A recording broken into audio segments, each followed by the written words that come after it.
Hello everyone, my name is Elizabeth Pinky. I am currently taking a communications course at Joliet Junior College. This presentation today is about my life inside a bag. While gathering these items to form my life in a bag, I wanted to incorporate items that are inherently precious to me. I am so excited to share with you these 4 items I gathered inside my bag. A quote that has stayed with me by Marcus Aurelius in the meditation encourages readers to appreciate the simple things, gifts in life, stating, when you arise in the morning, think of what a precious privilege it is to be alive, to breathe, to think, to enjoy, to love.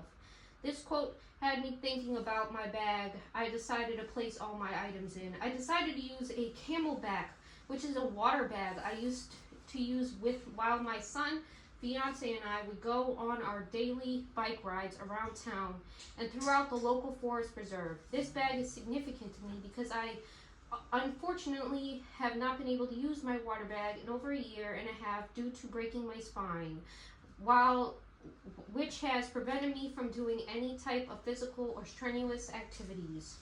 Thinking about what shaped my experiences, values, and identity, I had to start with my grandparents because they are the core to the beginning of my life. They are essential to who I am today. My grandparents are essential in my life, giving that at the age of 6 months old, I was placed in my grandparents' custody, which brings me to my first item in the bag, which is a pen. At a very young age, one of the most important things my grandparents instilled in me is to always have a pen in hand, because you never know when you need to write something down, and would always say, you never know when you need a pen. This instillment has been extremely useful in school and throughout my life. I am always prepared, especially when I am writing something down. After graduation from JJC in spring 2026, with the Associates in Business, I plan to enroll in the University of Illinois at Chicago to finish my bachelor's degree. I know by always being prepared, I can embark on my career path with confidence. Yes. And I know I can get anything done that I put my mind to. As an artist, quilter, and crafter, my grandmother wanted all of her children and grandchildren to know some sort of craft. I have attempted almost every craft, which allowed me to discover that I have found a love for scrapbooking and sewing. Okay. Scissors are very important when it comes to both crafts, and they are the second item in my bag. As an adult, I found a passion for altering vintage clothes by creating new looks from upcycle instead of creating some waste. My camera is the third item. Because whenever my grandparents would take us on trips or tagging along to my grandfather's work escapades, they taught me to always take pictures, so later in life I can look back and remember how an area looked or what was going on at the time. As an adult, I now know that my grandparents were trying to help me, because as a child I was extremely shy and did not like being around people or in crowds, and taking pictures helped me feel more comfortable in my surroundings. I used to do a workbook with my son titled Say Goodbye to Being Shy by Richard Brozovich and Linda Chase. In the workbook it says, starting today, don't think of yourself as a shy person. Instead, think of yourself as a person who acts shy some of the time. Imagine how things will be when you are no longer shy. That's exactly what I do when I use my camera. It helps me to not be shy.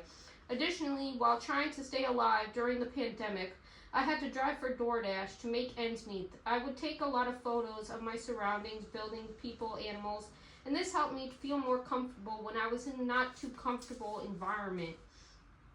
Without that experience, I do not think I would have had the opportunity to take as many pictures as I did, which really expanded my photography portfolio. Throughout my short-lived career at DoorDash, I gathered information about the trip's mileage, hours worked, hours driven, gasoline used, earnings, and tips. After compiling the information, I concluded we were essentially scammed by the platform due to the fact that we have made about $1.80 per hour after all deductions based off of time worked and about $5 per hour after deductions based off time spent driving. My calculator is the fourth item in my bag. It is essential to performing these calculations and has been essential to my schooling since elementary school. In high school, I have even placed third in the calculator competition and relay competition at the Math Team State Finals at the University of Illinois Champaign-Urbana. Throughout my time in math team, I learned a quote that has carried me out through life by Fyodor Dostoevsky and the brothers Karamazov. A man who lies to himself and believes his own lies becomes unable to recognize truth, either in himself or in another, in anyone else, and he ends up losing respect for himself and for others. This is why I have always logged my information when it comes to the job, ensuring I get properly paid. These items are essential in what has shaped the core of who I am today. Rochelle E. Goodrich says it best in her book, Making Wishes. Don't seek to be happy. Let everyone else chase after that rainbow. Seek to be kind, and you'll find the rainbows follow you. I am excited to embark on this next journey in my life and have enjoyed giving you this speech today. Thank you so much for listening.